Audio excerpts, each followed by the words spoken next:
Dear students, इस video lecture में हम कंडीशनल स्टेटमेंट्स से मुताल्लिक डिस्कशन करेंगे।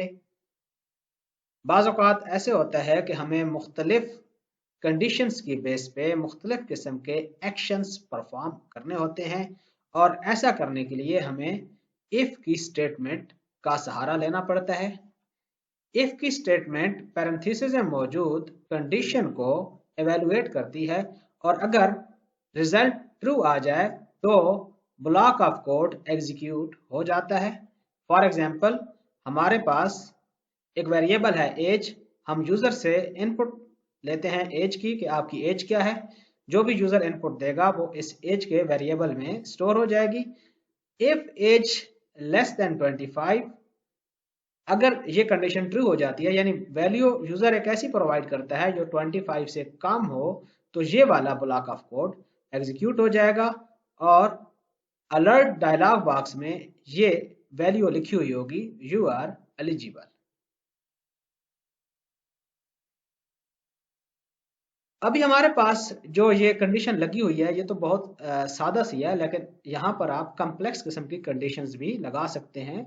मुख्तलिफ किस्म के लॉजिकल ऑपरेटर्स यूज करते हुए आप एक कम्प्लेक्स किस्म की जो एक्सप्रेशन है वो भी इफ की कंडीशन के तौर पर प्रोवाइड कर सकते हैं। इफ स्टेटमेंट के साथ एक ऑप्शनल एल्स का ब्लॉक भी हो सकता है जो सिर्फ और सिर्फ उस वक्त एग्जीक्यूट होता है जब इफ स्टेटमेंट में मौजूद कंडीशन फॉल्स हो जाए। फॉर एग्जांपल, अगर यूजर एज प्रोवाइड करे 25 के इक्वल्स या 25 से ज्यादा, तो जाहिर है ये कंडीशन फॉल्स हो जाएगी। उस केस में ये वाला ब्लॉक ऑफ कोड एग्जीक्यूट होगा। इफ एल्स के इस कॉन्सेप्ट को हम प्रैक्टिकल एग्जांपल्स की मदद से समझने की कोशिश करते हैं। यहां पर हम लिखते हैं let age is assigned to prompt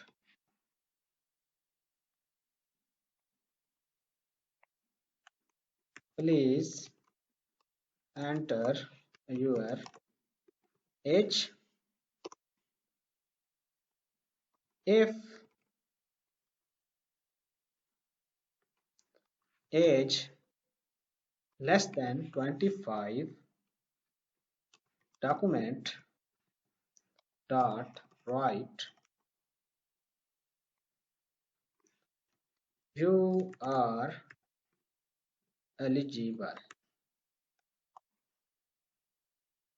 control S किया और यहां पर हमने एल्स का ब्लॉक नहीं लिखा। एल्स का ब्लॉक ऑप्शनल ब्लॉक है। अब अगर यूजर एज प्रोवाइड करता है 25 से लेस, तो ये वाला जो टेक्स्ट है you are eligible browser window पे प्रिंट हो जाएगा।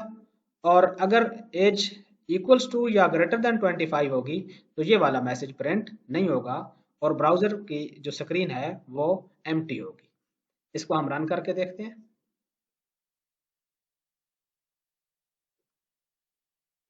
लेट से हम यहाँ पर एज प्रोवाइड करते हैं 24 और 24 लेस देन 25 है, तो यहाँ पर ये वाला जो टेक्स्ट है वो प्रिंट हो गया, यानी इफ की कंडीशन ट्रू हो गई।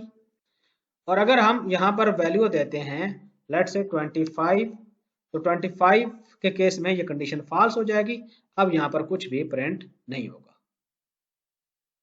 अब अगर हम ये चाहें कि यहाँ पर 25 के इक्वल्स या ग्रेटर होने के केस में, यानी जब भी एज 25 से ज्यादा होगी या 25 के इक्वल्स होगी, उस केस में हम ये चाहें कि यहाँ पर ब्राउजर विंडो में प्रिंट हो यू आर नॉट एलिजिबल, तो हमें एल्स के ऑप्शनल ब्लॉक का सहारा लेना पड़ेगा। एल्स का ब्लॉक ऑप्शनल है, यानी अभी भी आपके कोड में कोई एरर नहीं है। अगर आप एल्स यूज ना भी करें तब भी कोई मसला नहीं है।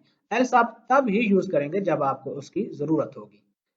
तो अब हम लेट से हमारी जरूरत यह है कि अगर एज इक्वल्स टू या ग्रेटर देन 25 हो तो ये वाला मैसेज प्रिंट कराना है कि यू आर नॉट एलिजिबल। तो फिर हम एल्स के ब्लॉक में ये लिख देंगे। कंट्रोल एस किया, अब रिफ्रेश किया। अब लेट से हम 25 लिखते हैं, तो अब एल्स का ब्लॉक एग्जीक्यूट होगा और यहाँ पर लिखा हुआ होगा यू आर नॉट एलिजिबल। ये देखें, ये लिखा हुआ है you are not eligible.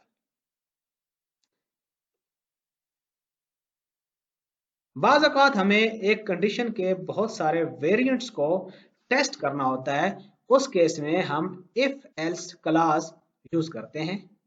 For example, हमारे पास ग्रेड की इनपुट मौजूद है, हम यूजर से उसका ग्रेड पता करते हैं और एक केस में हम ये चाहते हैं कि डॉक्यूमेंट पे राइट हो जाए एक्सीलेंट, बी के केस में वेरी गुड हो, सी के केस में एवरेज हो, डी के केस में पास हो, एफ के केस में फेल हो। और अगर इनमें से कोई भी ग्रेड ना हो, for example user M, N या एक्स, वाई, जी इस किस्म का कोई ग्रेड प्रोवाइड कर देता है, तो जाहिर है ऐसा कोई ग्रेड हमारे पास मौजूद नहीं है, तो हम इनवैलिड ग्रेड इनपुट प्रिंट करा देंगे।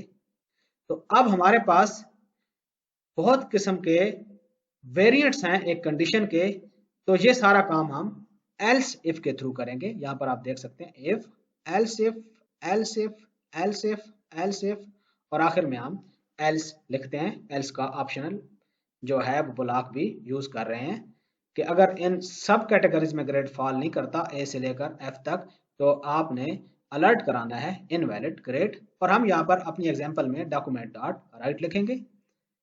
ये देखें, यहाँ पर हम यूजर से लेट से उसका ग्रेड पता करते हैं।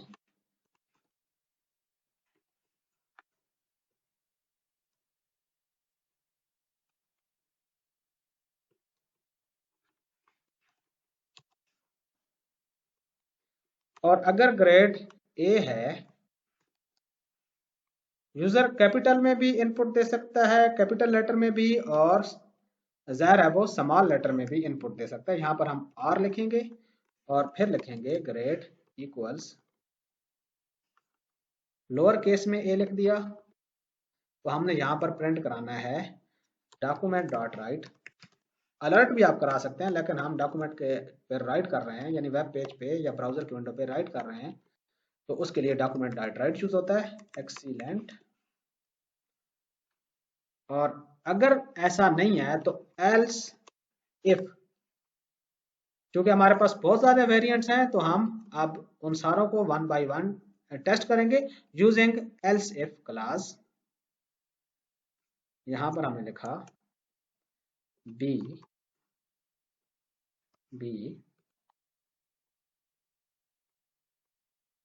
और यहां पर हमने लिखना है वेरी गुड,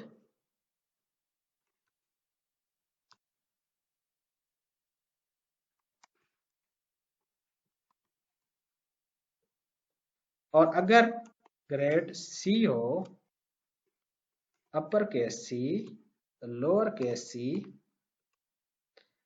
तो हमने यहां पर लिखना है एवरेज।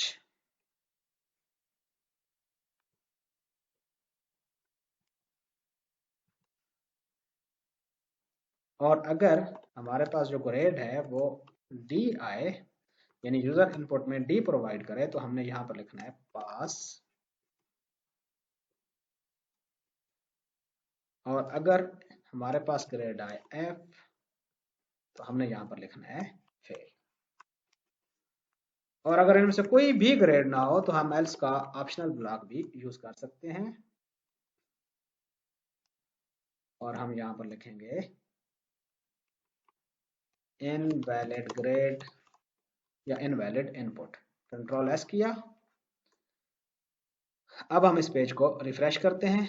यहाँ पर यूजर कोई भी ग्रेड प्रोवाइड करेगा, लेट से वो बी का ग्रेड प्रोवाइड करता है, वेरी गुड। और अगर हम यहाँ पर डी लिख दें लोअर केस में, तो यहाँ पर पास होगा। और अगर हम यहाँ पर जी लिख दें, जैसे कि मैं आपको बता रहा था कि इनवैलिड इनपुट दे दें, तो यहाँ पर आपके पास इनवैलिड ग्रेड जो है वो प्रिंट हो जाएगा, डॉक्यूमेंट में राइट हो जाएगा। डियर स्टूडेंट्स, मुझे उम्मीद है कि कंडीशनल स्टेटमेंट्स की आपको बहुत अच्छी तरह से समझ आ गई होगी और अब आप आसानी से इसे जावास्क्रिप्ट में यूज कर सकेंगे। इसके साथ ही हमारा ये वाला लेक्चर भी खत्म हुआ। Stay blessed.